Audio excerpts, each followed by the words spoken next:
Grande Duda. Tudo bem? Tudo bom? Boa Só tarde. avaliando aqui a luz se está tudo bem, mas acho que está boa. Deixa eu virar para cá que eu acho que a luz melhora um pouco. Tudo Boa. bem? Tudo ótimo. Se ajeita aí, fica tranquilo. Tá ótimo. Deixa eu... Tudo bem, Rodrigo? Como é que você está? Eu tô bem, eu tô bem. Prazer falar contigo. Tirando tudo, tá tudo certo, né? Que nada, no final tudo dá certo. Se não deu certo ainda é que não chegou no Não final. chegou ao fim. É isso, né? Quando a gente achava que ia chegar ao fim, que tava tudo ficando mais calmo, né? Começa um monte de novas emoções, né? A pandemia tem uma segunda onda aí, mas felizmente as mortes estão bem menores, né? Então a gravidade da situação está bem menor. Isso no mundo, né? Porque no Brasil a gente não conseguiu passar nem da primeira, né? Impressionante. A Assim, na curva verdade, como foi diferente, né? porque, na verdade, o Brasil tem a característica de alguns outros países, que é um país continental, né? Então, tem vários países dentro do Brasil, né? Então, a onda São primeiro ondas diferentes, né? foi Rio-São Paulo.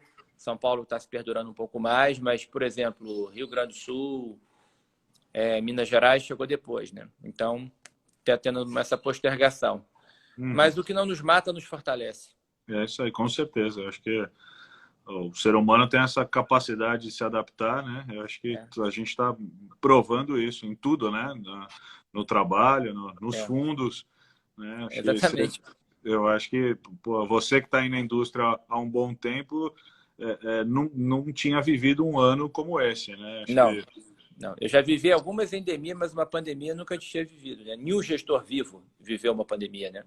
é, Então, é mais uma coisa aí para o nosso currículo, né? O Brasil já produziu algumas tragédias, então nós somos sobreviventes aqui, todos os gestores brasileiros. Acho que foi é muito interessante, né, para quem está ouvindo a gente, porque os gestores brasileiros, os bons gestores, eu acho que eles prestam um serviço adicional para o cliente, né? Eu recomendo realmente utilizarem fundo para investir majoritariamente o seu dinheiro, né?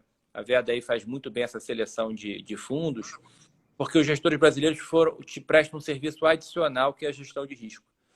Porque eles foram forjados em ambientes, ou seja, ganhar dinheiro em ambiente favorável, mais de 80% dos investidores, mesmo os amadores, novatos, conseguem. Mas em mercados desafiantes, aí é menos de 20%.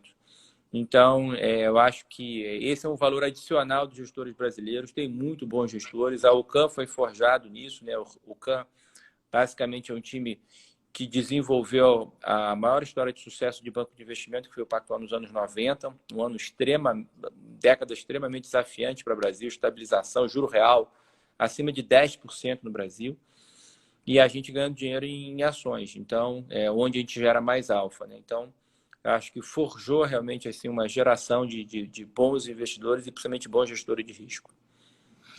bom, já entrando no assunto, na história, no histórico da Ocam, assim, eu sei, conheço o teu passado prévio ao Ocam, ao retorno absoluto, né? Mas já são, que eu tenho contato mais próximo contigo, acho que já são 7 anos aí da fundação do fundo, né? Isso. E eu estava dando até uma atualizada recentemente, que teve essa última janela aí de captação a semana passada no fundo, Uhum. e espetacular, né? O alfa que o fundo conseguiu gerar, né? Pegando, né, vários momentos de mercado completamente distintos, ainda um resquício disso daí que você falou, né? De taxa de juros Uhum. acima de 2 dígitos ali, né? 2013 para frente. Uhum. Você entrou no começou o fundo no momento que a taxa de juros estava mais baixa, né? E logo em seguida voltou lá Isso. para o patamar de 2 dígitos, né? Atrapalhando a sobrevivência dos fundos multimercados, né? Porque você brigar para gerar 200% de CDI quando o CDI é mais de 10 é Isso. complicado, né? Isso. E agora, quem sabe, né? A gente, de fato, tem um mercado um pouco mais normal quando comparado com o resto do mundo, né? Eu, pelo menos, estou aqui do lado do investidor. Eu acho que é uma janela muito mais otimista, né? Uma sofisticação, uma diversificação, olhando para teses novas, produtos novos, se permitindo, né? Alocar mais, tomar um pouco mais de risco. Você acha que essa janela, de fato, para o nosso bem, ela vem para ficar, olhando um horizonte mais longo aí? Tá. Eu vou falar porque eu estou otimista, tá? Primeiro porque eu sou otimista com a Alcan, né? Então, assim, para botar todo mundo na mesma página, né? Talvez algumas pessoas não conheçam tanto a Alcan. A Alcan é uma casa primordialmente focada em gerar alfa. O que é alfa? É gerar valor em qualquer mercado. São fundos para qualquer ambiente ou qualquer mercado. E para você gerar alfa, você tem que ir onde o alfa está, você tem alfa principalmente em ações. Então, as pessoas depreendem, às vezes, que ações é mais risco. Não necessariamente. A gente tem uma tecnologia para diminuir essa volatilidade. Então, a gente procura sempre ter retornos superiores com riscos geralmente inferiores. Então, por exemplo, um grande ativo nosso é que a nossa gestão ativa é bastante importante. A gente pode sair hoje, eu posso sair de qualquer posição que eu tenha em menos de 4 dias. Por regra de risco, considerando todos os fundos da Alcan, passa de 12,5 bi. Agora, quando a gente tem que sair em 15 dias. Mas eu sou tão preocupado com isso que eu saio em 4 dias. Além de ter uma série de outros métricas de risco, como a gente tem stop por posição, a gente sai se alguma posição estiver perdendo, só aumentamos posição vencedora, não temos risco de crédito privado, ou seja, não tem risco de ter default em um ativo que a gente tem, de ter não se pagar uma dívida, né? A asset para você dar surpresa positiva, não ter descontinuidade. Então, esse ambiente, essa nossa metodologia, essa nossa filosofia, ela já foi premiada em várias vezes em momentos de risco, né? Então, o Rodrigo lembrou aí 2013, quando a gente lançou o fundo, o primeiro fundo até no nosso histórico foi em 2010, mas pegamos mesmo a década perdida que a gente teve, mesmo naquela recessão brutal que a gente teve em 2013, 2015, né? Mais de 500 empresas quebrando por ano, a gente foi premiado como melhor fundo. Ou seja, nós que somos focados em ações para gerar alfa, ali o primordial era um movimento de juros, de ciclo econômico. A maioria dos gestores multimercados são de juros, então faz um valor adicional da Alcan, porque a gente não é correlacionado com a maioria dos multimercados, multi-estratégias do mercado. E a gente conseguiu ser premiado. E também agora na pandemia, mesmo em março, quando os fundos multimercados caíram fortemente, a bolsa caiu mais de 30%, todos os nossos fundos multimercado rodaram positivo, né? Não, claro que eles não funcionam assim sempre, mas o ponto é, eles sempre carregam proteção, estão sempre procurando alfa, às vezes até com um pouco mais de risco, mas assim funciona, né? Felizmente também tem volatilidade, né? Nós estamos aqui para fazer um fundo de Madoff, né? Que o cara te engana dizendo que é uma renda fixa, que não tem volatilidade, tem descontinuidade para baixo. Então, é sobre isso que acho que é para você ganhar. O importante, eu acho que a Veda faz um trabalho muito bom em relação a isso, que eu queria passar para todo mundo que está escutando a gente, que a salvação é pelo risco. Então, as pessoas vão ter que correr algum tipo de risco para conseguir performance superior. Então, por isso que eu dou tanta importância, eu comecei falando aqui, a gente se preocupa na Alcan, a gente fazer uma gestão de risco. Gestão de risco também é tomar risco quando as coisas estão convergindo, tá? Efetivamente, buscar um ganho grande, mas também quando não se mudou o padrão de volatilidade, tudo mais, você efetivamente baixar as posições. Eu sou otimista porque o mundo inteiro agora está com juros, um novo normal, até pelo efeito da tecnologia, os juros muito baixos, os juros reais até negativos. Mesmo o Brasil agora, ele está com juros reais negativos, que era algo inimaginável, né? Eu tenho mais de 25 anos de experiência no mercado, no meu histórico aqui no Brasil, que a gente está falando, né, Rodrigo?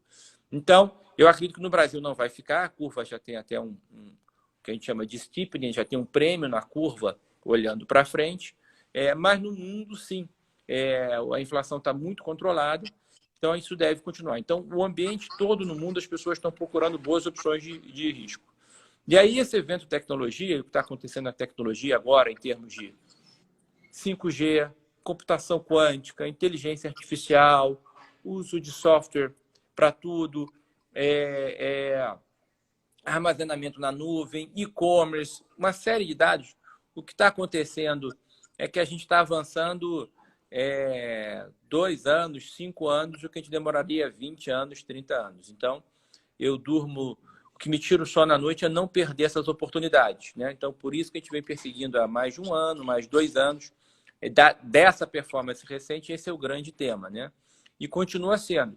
É claro que tem riscos. A gente, primordialmente, mais de 50%, há mais de 1 ano, a gente está investindo tanto no macro quanto no micro, em posições fora do Brasil. Isso também gera uma diversificação para o investidor que está escutando aqui a gente. Apesar do círculo de competência maior nosso do Brasil, que a gente cobre isso há 25 anos, tem temas lá fora, são tão dominantes que a gente está procurando lá fora, esse investimento em tecnologia. E eu sou otimista porque a nossa filosofia, como você falou, foi muito comprovada no tempo. Então, para você gerar alfa, né, que é a direção do mercado, o mercado, vamos dizer, sobe lentamente para cima e com muita volatilidade, você protege para ter menos volatilidade e o alfa você consegue porque você faz nossos economistas conseguem descobrir quais são os países alfa, quais são os setores alfa, nossos analistas. Você consegue descobrir quais são as empresas que têm um crescimento de geração de caixa acima de 10%, como exige a nossa filosofia, quem tem um retorno sobre o capital investido maior que 15%, quais as empresas têm uma gestão superior, quais as empresas têm uma vantagem tecnológica, quais empresas que estão inseridas nessa nova política de investimento responsável que respeita ou tem a vantagem comparativa em termos de social, de governança, de meio ambiente. Então, você vai analisando isso tudo, é uma cadeia de evento, um gráfico, como se fosse aquele gráfico de barras, que vai te dando uma chance de você, muito mais chance de você gerar valor. Então, é essa capacidade de cobrir internacionalmente. Temos analistas exclusivos para tecnologia, que eu acho que é o grande tema. O Brasil também tem um tema bastante interessante em ações com esses juros baixos. A gente gosta muito do setor de tecnologia, mas tem as empresas brasileiras com uma vantagem competitiva global, sejam empresas de commodities, como a Vale, sejam empresas de proteínas, como a Marfrig, sejam empresas de saúde, que é o tema global do investimento tanto público e privado, como a Intermédica, como a Rapvida, que são empresas integradas, sejam empresas de concessões, que têm a vantagem comparativa, como uma Equatorial. Então, são relativamente simples. Quando você fala em alfa, você tem que estar escolhendo as empresas alfa, as empresas de maior qualidade, as empresas líderes. A arte é você encontrar valor ou saber como distinguir o sinal do ruído. O Khan também é sobre isso, né? Você cortar o ruído com o sinal e ver que essas empresas não só crescem mais, normalmente as pessoas acham que elas são premium, já estão precificadas no mercado, mas como elas vão gerar valor e vão surpreender positivamente, como nós, né, Rodrigo? Você na Veda e eu no Khan, temos que surpreender positivamente os investidores. É isso aí. Já voltando um pouco no ponto que você falou em relação a estratégia assim, principal da Ocan, ela é ações, né? Isso em todos os fundos, que aliás, né, todos eles estão ali no primeiro quartil da indústria esse ano, nesse momento. Juros acaba sempre sendo muito importante para você tomar as decisões de alocação e olhar a inflação também, né? Não tem como você pensar em juros sem se preocupar em monitorar a inflação. Eu acho que ela está aparentemente controlada, por mais que veio pressão de alimentos, tudo, né? Dentro da meta. E isso que você falou, eu acho que é muito importante, né? Todo esse movimento de tecnologia que está acontecendo no mundo, ele é extremamente deflacionário, né? Então, eu acho que para o mundo inteiro, né? Assim, tudo isso que nós estamos fazendo aqui, o nosso dia a dia novo de trabalho aí, né? Com todo o avanço tecnológico que teve. Então, é de se esperar também que os juros no mundo inteiro, não só por conta da pandemia, mas por conta de todo esse movimento tecnológico, fique mais baixo mesmo, né, Duda? Isso. Deixa eu só fazer um preâmbulo aí. Você falou um pouco dos nossos produtos. Deixa eu só deixar claro assim o que a Ocan procura, né? Normalmente, cerca de 2/3 do risco é em ações dos fundos multimercado e multiestratégia, 1/3 em macro. Macro é commodity, juros, moeda, ou seja, isso não é uma preferência da Ocan. Isso é um benchmark, isso é uma referência global. Tá? Quando você for pegar os maiores fundos globais, os maiores fundos americanos, eles vão ter essa partição, porque onde você tem mais ativos para gerar alfa, onde se gera mais valor, se constrói mais valor, é nas empresas. Tá? O Brasil era uma excrescência, era uma distorção do que a gente tinha. Tá? Então, na Ocan, a gente tem desde um fundo de liquidez, que é D+1, que é o nosso institucional, que é para render CDI mais 2 com 2% de volta. Tem o Equity Hedge, que é o fundo moderado, que também é a referência do nosso fundo de previdência, que é para render CDI mais 4 com 4% de vol. O retorno absoluto, que agora está fechado, teve uma janela de abertura, que é para render CDI mais 8 com 8% de vol, são os multimercados. Todos eles, nos últimos 6 meses, 1 ano, 2 anos, 3 anos, né? E desde o início conseguem render mais do que a meta de retorno com menos vol. Ou seja, é sobre isso que a gente se propõe, né? Sempre um retorno ajustado ao risco. Então, qual é o melhor fundo da Alcan?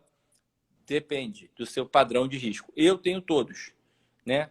Um eu dou mais liquidez, que eu dei mais 1, o moderado eu dou D mais 15, o outro eu dou D mais 30. E em ações, com tributação de ações, eu tenho um long short também que está fechado, que é só ações, é para render CDI mais 8 com 8% de vol. O long bias, inclusive tem um long bias advisor, que eu acho que é um fundo excepcional, está completando agora, final de setembro, 6 meses, a gente vai poder divulgar mais a performance, mas o fundo tem um histórico de mais de 6 anos, que é para render IPCA mais 12% acima da inflação, com cerca de 12% de vol. Também é um fundo que eu recomendo bastante. É sobre você estar comprado em bolsa, ou seja, você quer estar o viés, está comprado, mas com alguma proteção. E o long only, né, que é o nosso fundo institucional também para ações, que é para render 10% acima do Bovespa. Tá? Então, isso são os produtos bem simples. E a gente, como a gente dá uma importância muito grande para a liquidez, a gente provê liquidez para o investidor. Então, o nosso institucional também é D mais 15. Eu citei o institucional que está aberto, que é D mais 1. O retorno absoluto mesmo era D mais 30, mas tem um equity hedge, que é CDI mais 4. Te interrompi, Rodrigo, pode falar? Não. Eu só ia fazer uma brincadeira aqui. Para quem está chegando agora, conhecendo a Alcan agora, e vai ver lá o retorno absoluto fechado, você acha que para uma composição de portfólio, talvez o long buy seria uma alternativa mais interessante para esse momento?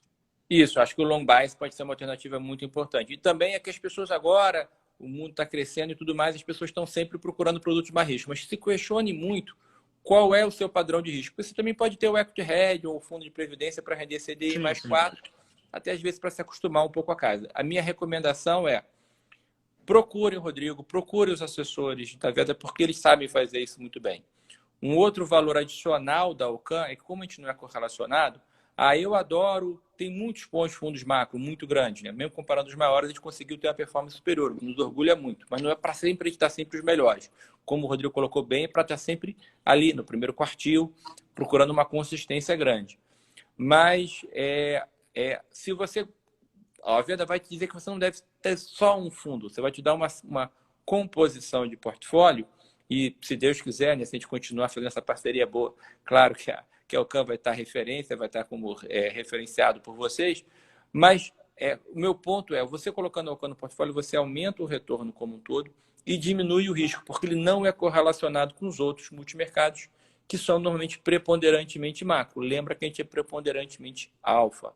A performance em qualquer mercado, então a gente tem que focar mais em ações. Aí você perguntou se essa inflação vai ficar baixa no mundo, né? Isso, a gente acredita que os juros vão ficar baixos, mais do que a inflação ficar baixa. Então, deixa eu te dar fatos. Na última comunicação, no encontro grande que você tem numa fazenda em Jackson Hole, todo o time de economistas e membros do Fed, que é o Banco Central Americano, comunicou que o juro real nos Estados Unidos está em menos 1%, ou seja, a inflação lá, o juro está praticamente zero e a inflação está em 1% aproximadamente. Mas ele fala que ele quer estimular o crescimento, então ele aceita que o juro real vá até para menos 3%, ou seja, apesar da meta de inflação ser 2%, ele aceita que o juro continue zero e a inflação vá para uns 3%. Ele, inclusive, usou o termo que é 2% na média. Se alguns números forem acima de 2%, não é problema para mim. Então, o mundo inteiro, depois dessa pandemia, que o Rodrigo estava corretamente reclamando aí, que a gente avança e parece que sai, mas não sai direito, mas o mundo inteiro, por outro lado, está empurrando o caminhãozinho do crescimento. Então, está aceitando. Então, a inflação, sim, tem um evento tecnológico, está sob controle, mas, principalmente, a tolerância à inflação nesse primeiro momento, em 1 ano, 2 anos, vai ser grande, tá? Porque todos querem recuperar o tempo perdido. Um ponto só de preocupação nossa, que está refletindo nas posições, é que a recuperação econômica tem surpreendido para cima em todo mundo. Então, por exemplo, hoje, quando a gente está falando aqui, no dia 15, né, eu acho que é hoje, 15 de setembro, saiu um número na China surpreendendo muito forte positivamente, o número de atividade. Saiu um outro número na Alemanha surpreendendo muito forte. Todos os números recentes dos Estados Unidos mostraram uma recuperação. Só para dar uma ideia do tamanho da recuperação da China, por exemplo, a China já está em crescimento ano contra ano nos dados mensais.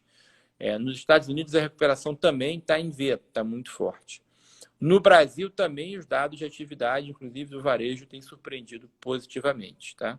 Há um pouco no Brasil, nos Estados Unidos, um efeito no Brasil desse Corona Vouchers que estão sendo dando dados? Sim, mas o mundo inteiro, a gente tende a subestimar no Brasil os efeitos exógenos, né, os efeitos que vêm de fora.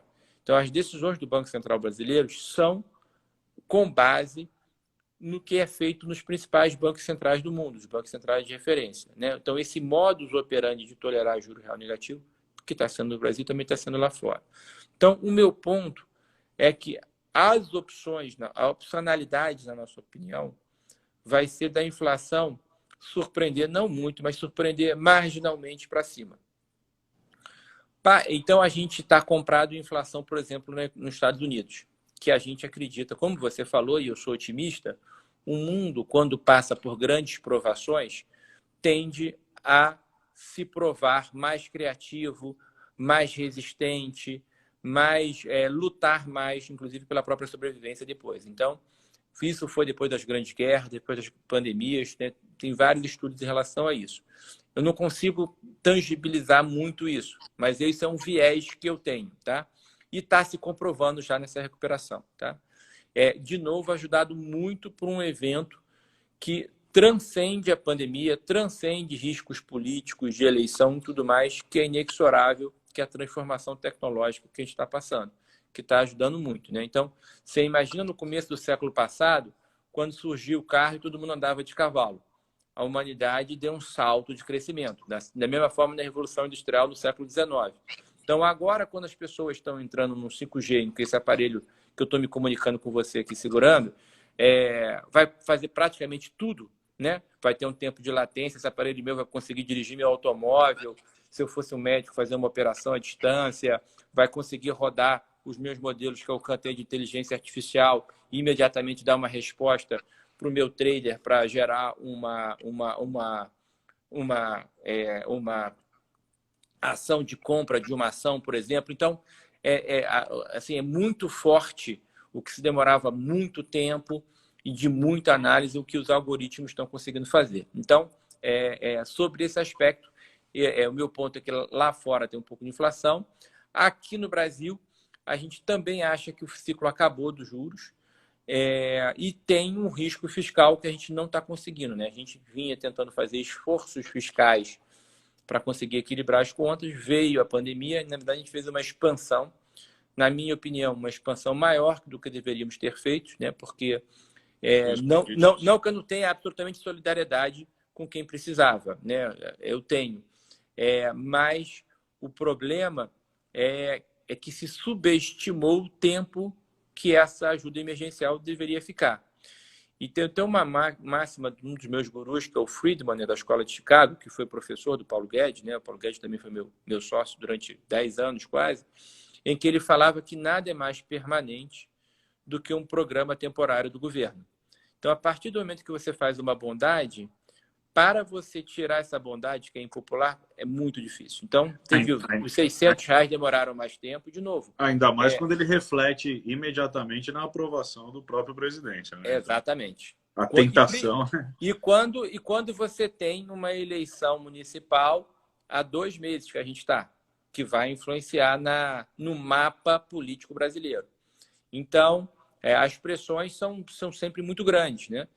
Então, de novo, não que eu não ache que R$600 seja pouco, mas R$1.200 por famílias que não tinham praticamente renda, viviam do subemprego, foi uma mudança, foi um enriquecimento, assim, enriquecimento no sentido, foi uma mudança de patamar de renda muito grande.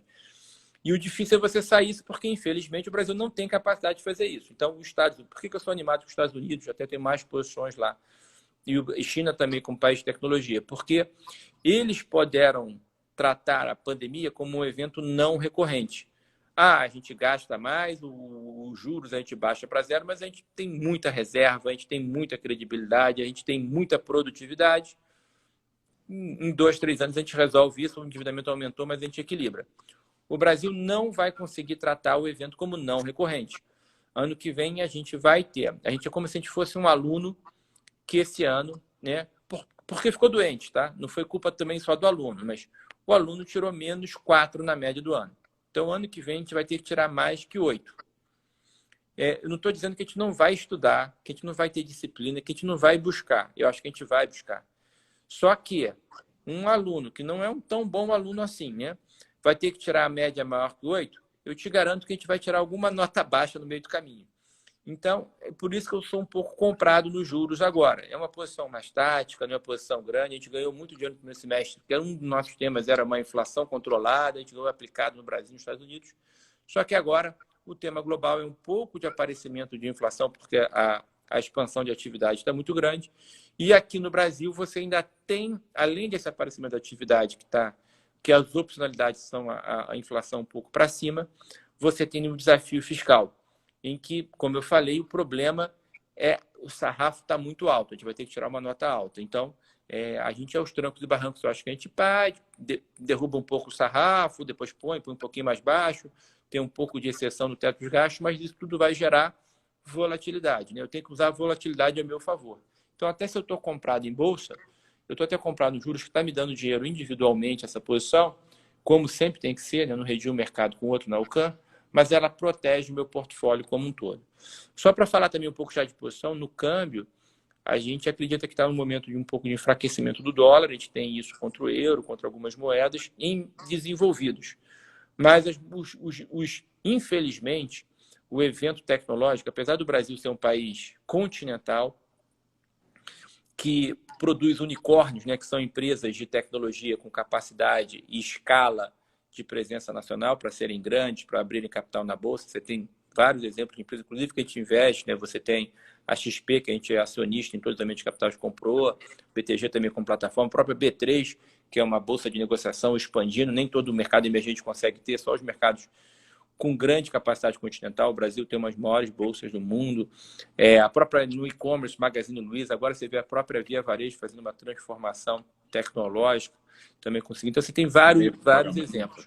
Mas, como a tecnologia vai ser mais ainda e mais importante, o gap, né, a distância entre países desenvolvidos que dominam a tecnologia e os em desenvolvimento emergentes que não dominam, não tem tanta vantagem comparativa, deve aumentar ainda mais, tá? Então, isso também é um fator da gente prioritariamente estar investindo lá fora. Interessante esse ponto. Falando nisso, acho que assim, você falou um pouco do câmbio, né, que no momento você acha que o dólar vai enfraquecer, mas falando mas com relação a emergentes, não, né? Em relação ao real, em relação aos o dólar acho que ainda se valoriza por essa dominância lá de fora, tá? É só esse ponto que eu acho que eu não finalizei. Mas isso, uma outra característica da UCAN também é essa questão do timing, né? Vocês trabalham muito com assim, a posição de vocês, ela tem uma mudança muito mais frequente do que talvez a indústria mais macro, ou não? Como é que você sente isso? Porque isso também pode ser na hora da gente aqui, ou do cliente, enfim, né, compor a carteira dele, pensando em fundos multimercados, né, você ter um fundo que tem uma facilidade e já, né, um costume de se revisitar quase que todo dia o portfólio e aquele momento de mercado, se isso também não é importante ser analisado, né? Eu acho que é legal, porque normalmente as pessoas têm essa percepção, porque falam assim, não, nós estamos otimistas. Aí você, né, eu fazia live com a Veda aqui, como a gente está fazendo agora lá em janeiro, fevereiro. E aí vem março, eu falo assim, pô, o que você espera? Pô, o Can estava otimista, ela é comprada em bolsa, ela vai... E aí a gente não se ferra. Então, é muito legal essa percepção, mas assim, na verdade, a gente sofre pra caramba, a gente estuda pra caramba para conseguir isso. Isso nunca... Ganhar dinheiro não é fácil em qualquer mercado. E, na verdade, o que eu vou te dizer é o seguinte, não, vocês, na verdade, então, fazem uma gestão ativa macho normal, trade ao macho normal, aí eu vou te falar assim, sinceramente, depende. Porque você lembra que eu falei que nossos fundos se adaptam ao mercado, são fundos para qualquer cenário. Então, tem um cenário altista, como eu falei, que nós vamos ganhar dinheiro, mas a maioria das pessoas vão ganhar, que o mercado te favorece, a liquidez é abundante, há uma convergência, os aspectos técnicos te impulsionam, você tem um tema forte como tecnologia, então isso ajuda. Mas tem mercados extremamente desafiantes em que você, às vezes, você tem que tradar mais, porque você sabe que os movimentos não vão ter tanta continuidade. Então isso no mercado lateral você vai ter que tradar mais. No mercado baixista é mais difícil ainda, né? Mercado baixista, você tem duas regras, né? Primeira é não perder dinheiro, a segunda é não esquecer a primeira regra, né? Então você tem preservação de capital, então você dá pequenas tacadas para... Mas a gente tem capacidade, como a gente cobre o mundo, de descobrir também quais os países que sofrem mais no mercado baixista e vender eles e comprar os que passam bem, né? Normalmente, de novo, como eu falei, esses desenvolvidos agora, por exemplo, Estados Unidos e China estão saindo melhor da pandemia do que os emergentes, que têm uma fragilidade fiscal, por exemplo, e um gap de tecnologia ou uma capacidade fiscal. Nos Estados Unidos é impressionante, tem capacidade fiscal, monetária, joga o juro já para zero, e de gestão, né? E tem a produtividade, né? Tem empresas, não diria nem empresas americanas, são empresas globais, né? Então, quando eu falo Apple, que é uma posição nossa, por exemplo, um iPhone é um objeto de consumo de brasileiro, de chinês, de africano. Do mundo inteiro. Aliás, hoje era o dia, né, da apresentação dos novos produtos. Eles acabaram adiando do iPhone 12, mas hoje eles lançaram lá, não sei quantos produtos novos. Algumas coisas.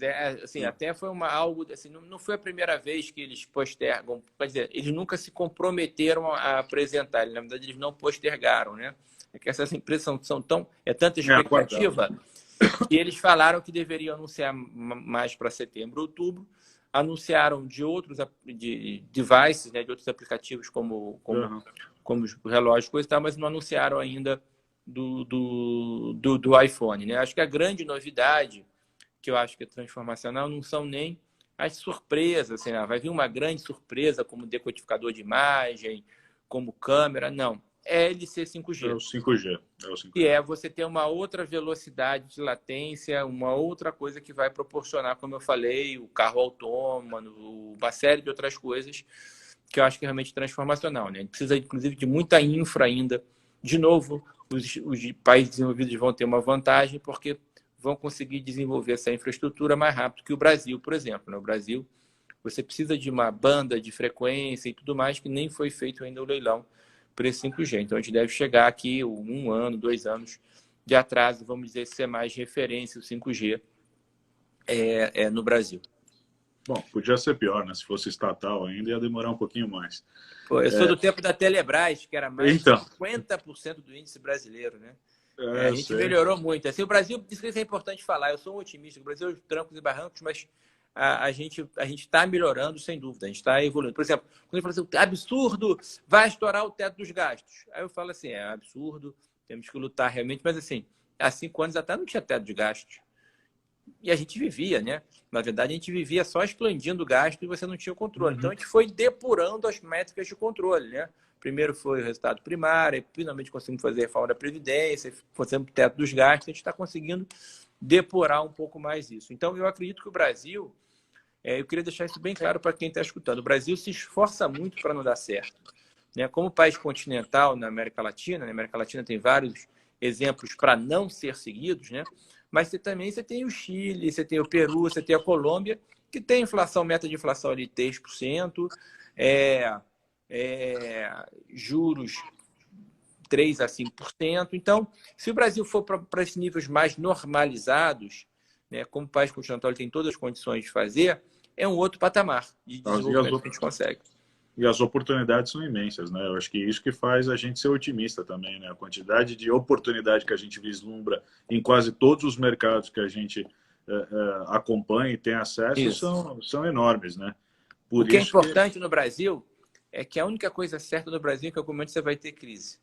Né? No Brasil, até o passado é incerto. Então, você também, por isso que a gestão de risco eu falei é muito importante. Você tem que estar um pouco preparado para isso. Não é nem tão de vez em quando, né? Uma vez por ano, pelo menos, a gente tem uma crisezinha, né? Pois é, não dá. Se a gente pegar os últimos anos, uma grande por ano. Exatamente. Você tem questões. A gente conseguiu criar uma crise política no meio da crise de saúde, da pandemia. Esse é um exemplo muito recente que a gente teve. Exato. Exato. Falando, continuando aos assuntos polêmicos aí, eu acho que podem fazer preço ou não, mudar cenários ou não.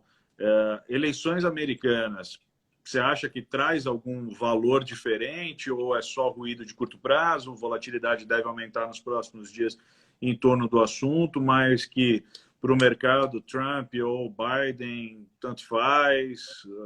Eu acho que teve uma... Primeiro que o candidato... O ser humano tem medo do desconhecido, né? Então agora fala assim, todo mundo fala assim, se o Trump não ganhar, imagina o que vai acontecer na Bolsa Americana, que está nas máximas. Quando o Trump se elegeu, que foi inesperado, a Bolsa no overnight, durante a noite, caiu mais de 5%.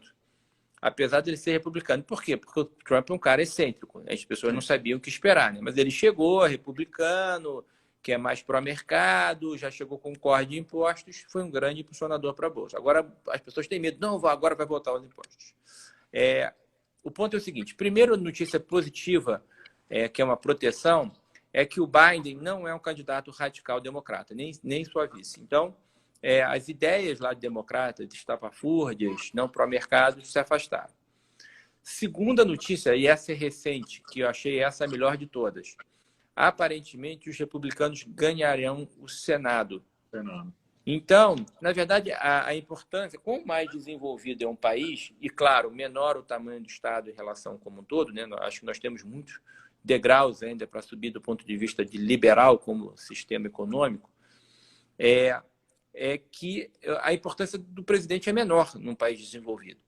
E ele não tem um poder. Quando ele tem um domínio sobre o Congresso, ele pode tentar avançar um pouco, apesar, de novo, que a sociedade é bastante refratária. Eu te dou um exemplo, né? Alguns dos nossos ouvintes agora devem estar acompanhando o que está acontecendo em Nova York, né? O prefeito de Nova York diminuiu os gastos com segurança, dos serviços essenciais, para tentar dar ajuda aos...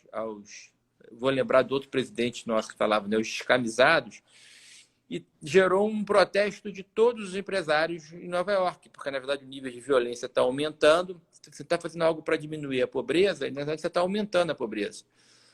Quem leu a Revolta de Atlas, que eu recomendo, né, está ali tudo escrito na Revolta de Atlas, né, como é que os empresários se revoltam. Então, de todos os espectros de setores. Então, hoje em dia, quanto mais com redes sociais, é muito forte isso. Então, o governante não consegue fazer tanta coisa. Mas se o candidato democrata, que eu acho até que o discurso é mais de esquerda para ganhar a eleição, para fazer o contraponto ao Trump, na ação, né? Como já nos ensinaram alguns políticos brasileiros, né? O poder se ganha, igual o violino, né? Se ganha com a esquerda, mas se toca com a direita, né? Então, quando ele chegar, eu acho que ele seria muito mais racional.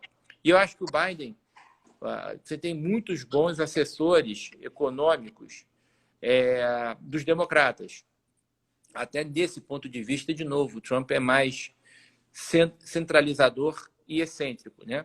Mas você tem o Bloomberg, por exemplo, que é o prefeito, que foi o ex-prefeito de Nova York, que já foi republicano, que apoia. Você tem o ex-reitor, que foi secretário de Tesouro nos Estados Unidos, ex-reitor de Harvard, que também é um cara fantástico, que também apoia. Então, assim, tem a assessoria, eu até diria que é muito, muito boa, e até foi muito boa para emergentes no passado.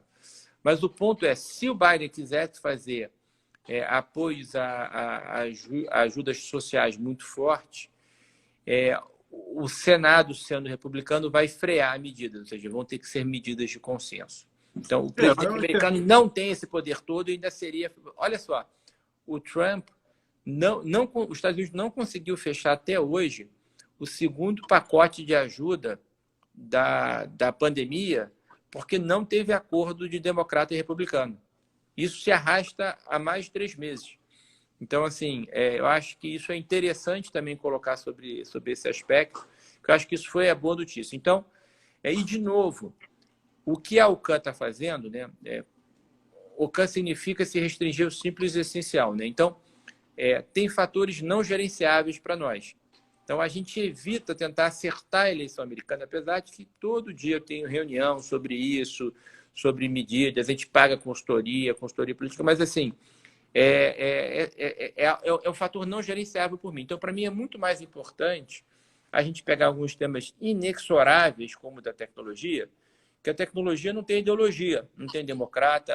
Até foi interessante, né? O país que mais impulsionou a tecnologia foi um país comunista, que é a China, né?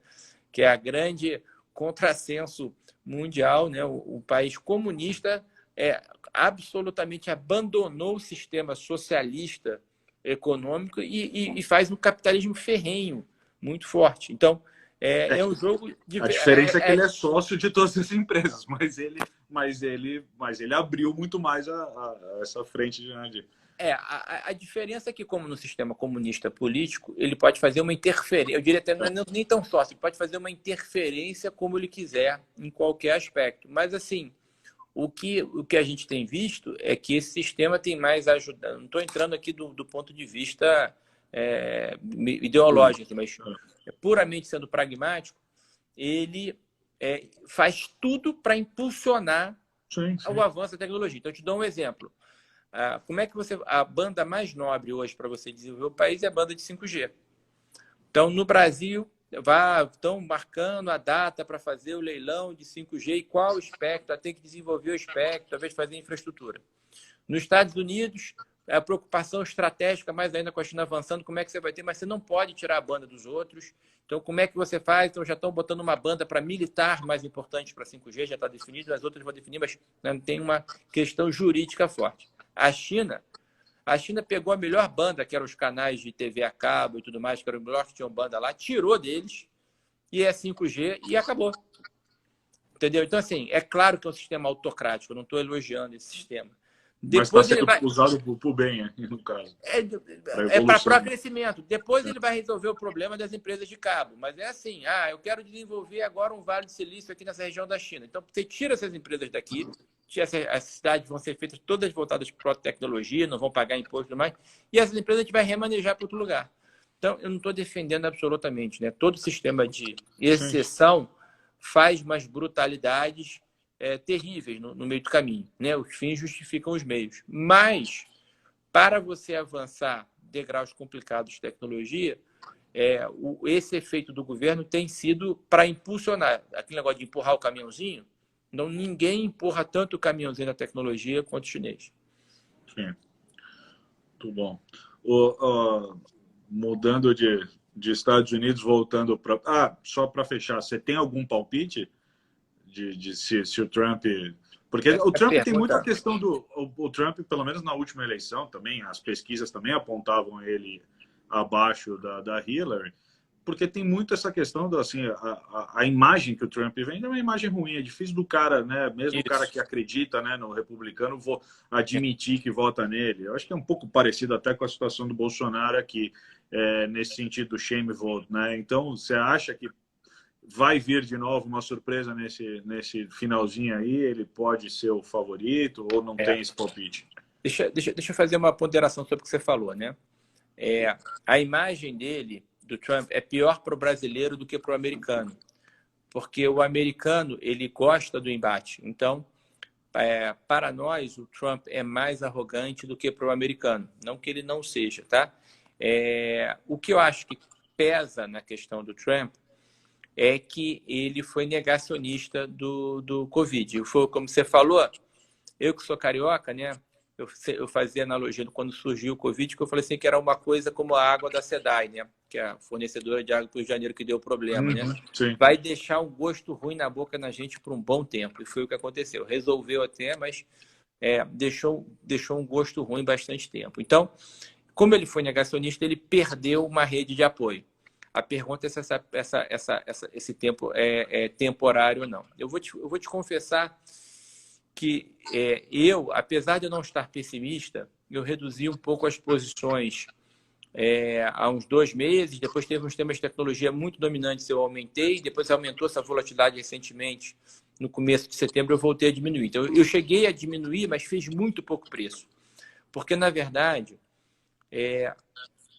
quando você me fala que o legal da Ocam que ela se preocupe, que ela trade mais que o normal. Não é que eu trade mais que o normal. Eu tento descobrir os capítulos. Às vezes os capítulos são curtos ou os capítulos são longos. Às vezes, né, investir na bolsa é uma história de aventura, é muito legal, mas tem capítulos de suspense, você não pode ter capítulos de terror, tem capítulos de suspense, tem capítulos de drama, então você tem que saber passar isso bem. Então a gente diminuiu e eu estava vislumbrando o seguinte, vai aumentar a volatilidade da eleição americana. Tanto que se você for ver o VIX, que é o índice de volatilidade americano, na curva, né, com mais próximo da eleição, se você for operar ele, né, se você for comprar ele ou vender, ele está num nível muito superior. Ou seja, o mercado já prevê que vai aumentar essa volatilidade. Só que volatilidade funciona para os dois lados. Então, as pessoas falam assim, não, o medo da eleição americana, você não está vendo?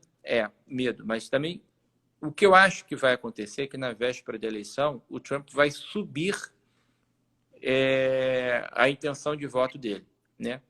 E aí isso também pode fazer preço, pode ser impulsionar. O que eu posso te afirmar é o seguinte, nas redes de apostas americanas está dando praticamente empatado a eleição americana. Então, para mim, é quase eu jogar um dado aqui. Como se fosse um jogo de falta de sorte, porque eu não falo outra palavra. Então, assim, eu detesto o jogo de falta de sorte. Eu não jogo no jockey, eu não jogo em cassino. Tudo que eu faço é com uma chance, uma margem de segurança e uma chance muito grande de falar. Então, sem querer fugir da sua pergunta, eu falei assim, mais importante, eu estou fazendo esse preâmbulo todo, porque a minha resposta é pouco relevante. Eu não vou ter vantagem comparativa nisso de uma coisa que está muito tight ali. O que eu acho que vai acontecer é que ele vai subir, mas a margem de segurança do Biden é muito alta ainda. Então, o que aconteceu na eleição passada foi uma exceção. Então, hoje, se eu fosse te falar, está mais para o Biden. Mas eu acho que você vai ter um efeito, vale muito pouco, assim, com os gestores, né? O Bill Ackman, por exemplo, que é um dos nossos gurus também, a gente investia no Pactual lá desde o começo dos anos 2000, no Pershing, no fundo, que é uma referência global. Ele falou uma frase, e eu acho que o grande valor a ele, que valem muito pouco as pesquisas agora. O americano não está prestando atenção, o americano está meio pé da vida ainda com Covid, então está punindo um pouco o Trump.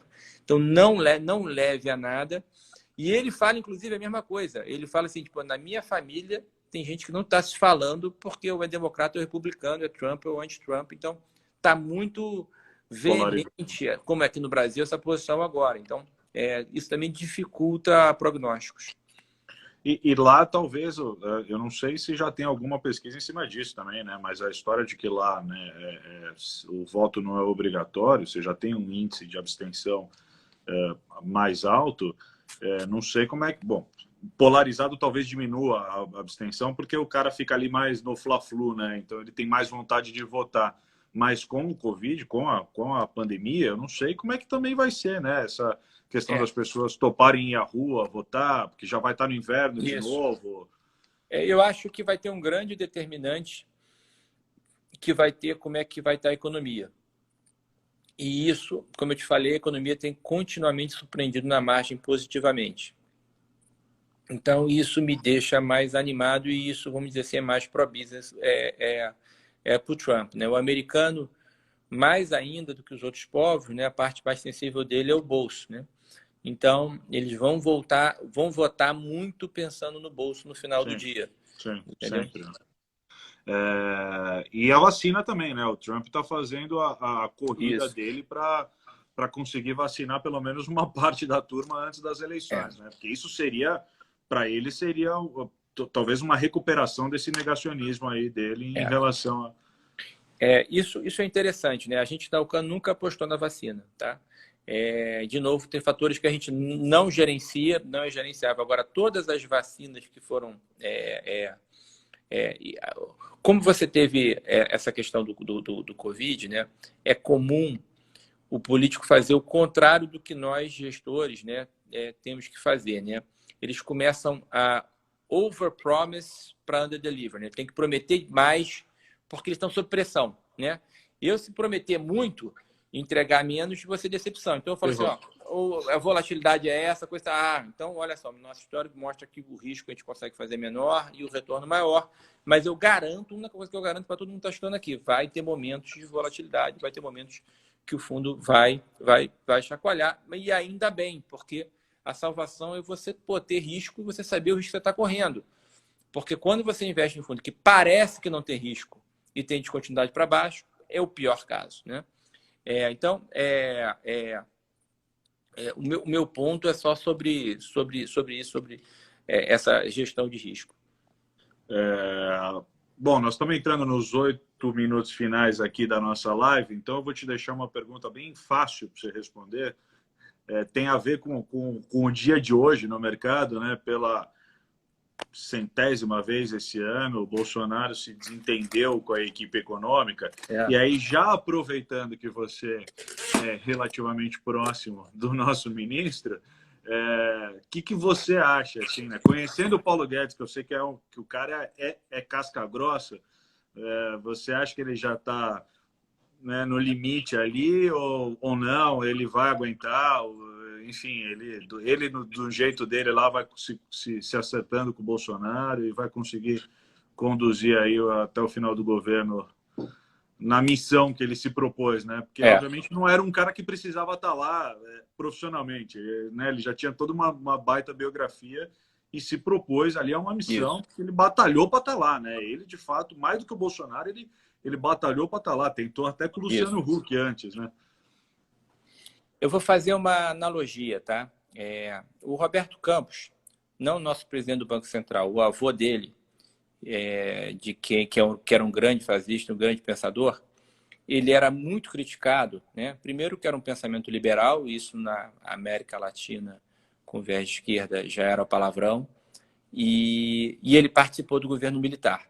E ele justificava falando assim, a contra-opção de eu não fazer ali e buscar as melhores práticas teria sido muito pior. Então, a minha contribuição, não é que eu concordasse com aquilo tudo, mas a minha contribuição para ali, eu achei que eu era fundamental, né? Porque, como a gente está falando, dos intelectuais liberais, você contava na frente. Então, fez muita falta, inclusive no final do governo militar, quando Roberto Campos ou Mário Henrique Simonsen desistiram um pouco do governo, a gente caiu em mãos de economistas e ministros muito piores, que foi efetivamente, como o Hélio Gaspari chama, a ditadura derrotada, né? Mas ele foi muito criticado. Então, eu acho que o Paulo Guedes também foi muito criticado, porque o Bolsonaro, na verdade, é um outsider dentro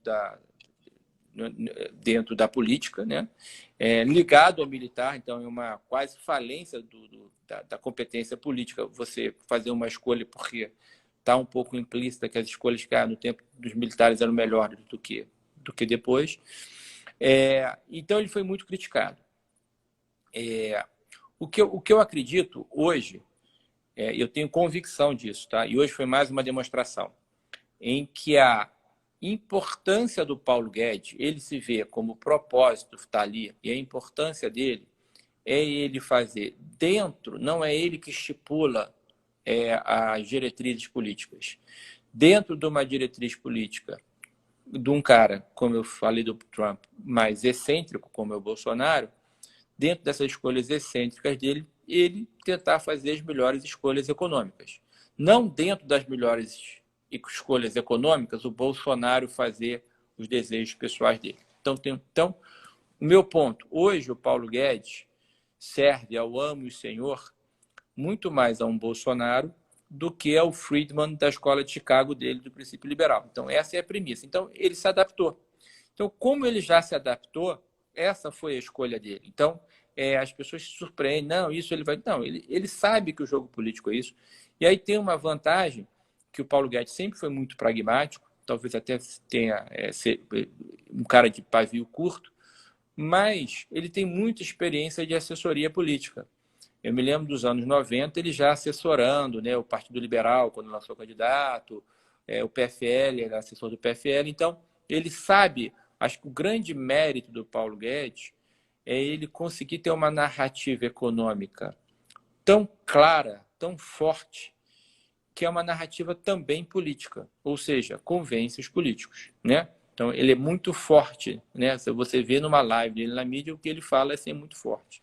Então, mais uma vez, ele se mostrou plenamente tranquilo, vamos dizer, com uma possível derrota que ele tinha. Só que, ao final do dia, como eu sou guiado muito mais de fatos do que com promessas da equipe econômica ou de opiniões, ao final do dia, você teve um fato que está gerando tanto problema esse Renda Brasil, que era um desejo do Bolsonaro, que ele falou, esquece Renda Brasil até 2022, porque eu não vou tirar, palavras do Bolsonaro, dos pobres para dar para os paupérrimos. Então, ao final do dia, eu vejo, apesar de a equipe econômica, mais uma vez, talvez seja chamuscada, alguns membros serem... Realmente, a insatisfação de membros da equipe econômica deve ser grande, porque não conseguem implementar, de novo, talvez as melhores práticas que eles acreditam. Mas, ao final do dia, o Renda Brasil foi, nesse capítulo, enterrado. Né? Porque eu digo o capítulo aí para 2 meses. Né? É importante você saber os capítulos. Né? Se ele vai ser ressuscitado depois das eleições, de uma outra forma, nesse capítulo ele foi enterrado porque, pelo menos, se vê que tem um teto fiscal, ou seja, para você fazer o bom, você tem que deixar de fazer bom em algumas outras coisas. Isso o Bolsonaro não quer. Você vai acabando mexendo em vesperos, entendeu? Então, assim, ao final do dia, com toda, vamos dizer assim, o ruído político, se conseguiu um fato que foi uma vitória de que não vai se fazer, nesse capítulo, maluquice para fazer um desejo que estouraria diretamente o gasto. Mas é importante. Isso, você ganhou uma vitória, mas não ganhou a guerra. Para você conseguir respeitar o teto de gasto ano que vem, você vai ter que fazer mais do que não fazer o Renda Brasil, ou pegar de uma outra receita e ir para o Renda Brasil. Esse é o grande desafio, esse é o problema do Brasil. Porque tudo, claro, acaba sendo, quando você deixa de dar dinheiro, acaba sendo impopular. Então, quais vão ser as escolhas, né? E é importante, teto dos gastos você não consegue nem fazer. E eu acho que vai aumentar um pouco o tributo no Brasil, tá?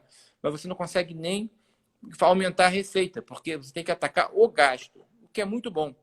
Então, assim, eu acho que... Reduzir o piso, né? Felizmente, assim, eu acho que você também vai avançar um pouco numa matéria que é privatização. Ou seja, a Eletrobras, você vai ter que ter uma receita extraordinária ano que vem. E eu acho que a Eletrobras é uma grande elegível para acontecer.